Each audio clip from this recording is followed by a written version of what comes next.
There she was, with her dad. He was all looking at that beautiful dress that we later discovered had another thing going on with it.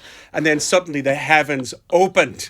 So she just had to run I all the had way to run down. in the rain. My next guest is an enigma himself. And now he's starring, in Moonlight, the Philip Lynott Enigma, as one of the most famous Irish men of all time. Now, Good morning, Brian Good morning, Kennedy. Kathryn Thomas, but I'm not playing Philip Lynott. That's how you say it, Lynott. But no, I'm playing Oscar Wilde. That's right. Yes, you I are. am Yes, indeed. you are. So this is your first time treading the boards. That's correct. And so how did it come about, first and foremost? Well, out of the blue, the lovely Peter M. Smith, I think they were sitting around thinking, who's a kind of, a bit of a renowned homosexual who can hold a tune? It might be Brian Kennedy, maybe, hopefully. But I think that they were just thinking about people maybe who have experience in it. I mean, I've been on Broadway and all of those kind of things, but never as an actor, as a singer. So I think they just decided to ask me to see what would happen. We had a little read through and I loved it, actually. I loved the challenge of it. And you must have thought about this before. As Kind somebody who of. loves performing and loves the stage Well, and you're loves that absolutely right. audience I'm a performer, interaction. exactly. Totally. Yeah, I have thought about it before, but I also thought, give the gig to the actors. I'm sure there's a few actors at home sitting, I could do Oscar Wilde, all that. But I just love a challenge these days. And as you know, I've had a very difficult 10 years. Yep. So now I'm just saying kind of, okay, that sounds difficult. And yes, I'm going to try it. Do it. Because Step into it. do things that make you feel a little bit afraid, Yeah. a little bit vulnerable. And there's nothing like being in a basement room with just actors and a director going, okay, here we go. Yeah. Learn your lines. No, that's not the right way to say it. Try it again. Yeah. All that. And of course, I'm doing an Oscar Wilde accent, of course, because he, as much as he was a Dubliner and an Irishman, he also had that kind of very lofty, very imperious, kind of nearly a West Brit accent. Oh, give us a go of it. Okay, well, ask me to say something. Say something, Brian. I don't know. Give us one of your lines from the show. Welcome to the Kathryn Thomas show. For example, that's a wee tiny example. I won't give you my lines because they're rattling around in my head. And also, I want people to That's come Brian and see saying it. I don't know the lines yet. Well, I'm not bad, actually. I'm not bad at all. And so, because I know you are a big Oscar Wilde I fan, am. you're a fan of his work. So when you got the call, did Yeah. that make it easier? Or when you were rehearsing, does that make it easier or slightly more terrifying because he is such an iconic part of Irish I think history? a bit of both, truthfully. Yeah. Because there's part of me that thinks, I'm such a fan. What a bit of crack that would be to try. Because we're all sitting around at dinner parties sometimes, and you go, "What's your favourite Oscar Wilde quote?" Yeah. You just go, "Well, mine is, some people are adored wherever they go, whereas other people are adored whenever they go." All that.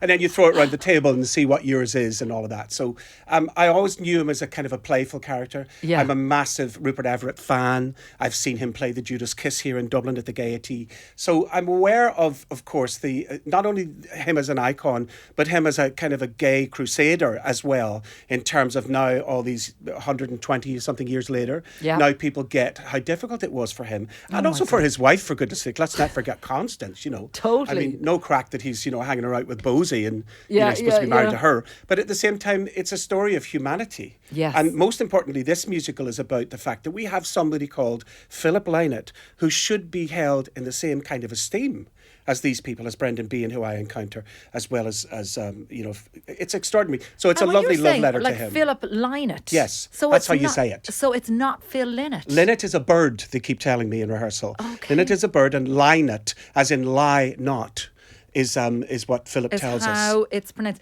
All right, now tell us about the music. We always love to hear new music from you. And Okay. you're constantly Well, creating and yeah. keeping your voice out there, which I just love Well, about you. I mean, use it or lose it. You Yeah. just have to keep working. No more than any muscle, as you know, in your body. You have to keep working the muscles. And the throat is no exception. Yeah. But at the same time, creatively, this is my 19th album. I'm working with Billy Farrell again, I'm very excited to say.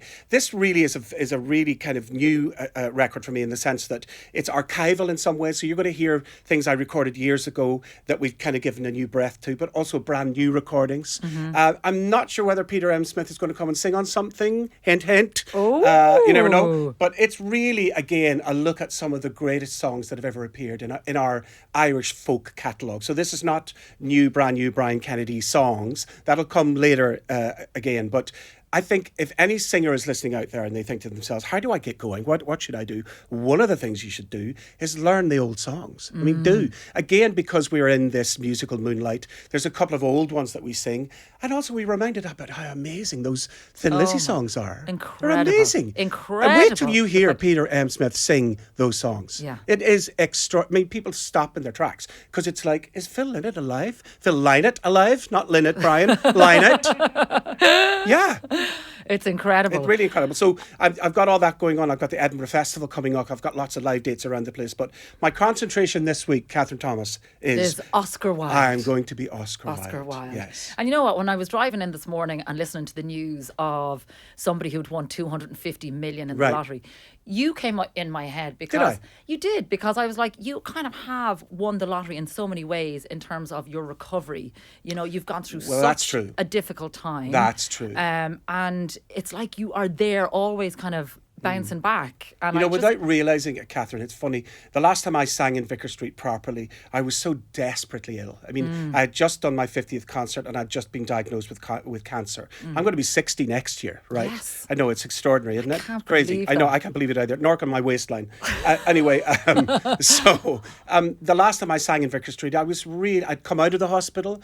We were singing at a fundraiser. I could barely stand up. I was terribly underweight. And I, you know, things were not looking brilliant. They were good, but they weren't great. Here we are nearly 10 years later. I'm going to be Oscar Wilde in already a hit musical. And like, I'm feeling so excited about the future. And for me, you will always be the man who sang me down the aisle. At your wedding. At my wedding. Brian sang at my wedding. Can I just share with people? Yeah. There she was, you know, with her dad. It was all looking at that beautiful dress that we later discovered had another thing going on with it. And then suddenly the heavens opened. So she just had to run all the way down. Run in the rain, and Brian was there. No, and I think I'm ready to tell people what happened to that dress. Off you go. So I'm on the altar, right? And the zip of my dress burst when I'm sitting on the altar. Not because she'd had too many donuts. She couldn't have been thinner. It was a fault in the zip, I think, right? Well, no, I think I stood on the bottom of the dress in the rain because it was torrential downpour. So I stood and I literally sitting there like full on in front of everybody. Brian is standing beside me. I saw the whole thing. So Brian is in the eye line where the dress and I had no bra on and I just looked and I'm literally open.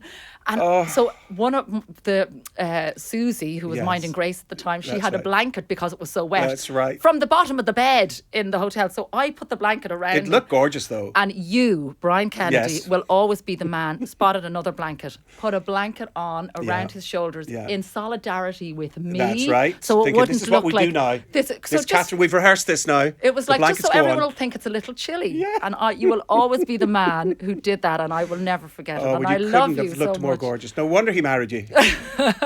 And hopefully he'll stay married. Oh, I told him last night he's won the lotto for life. Has he? He didn't look convinced.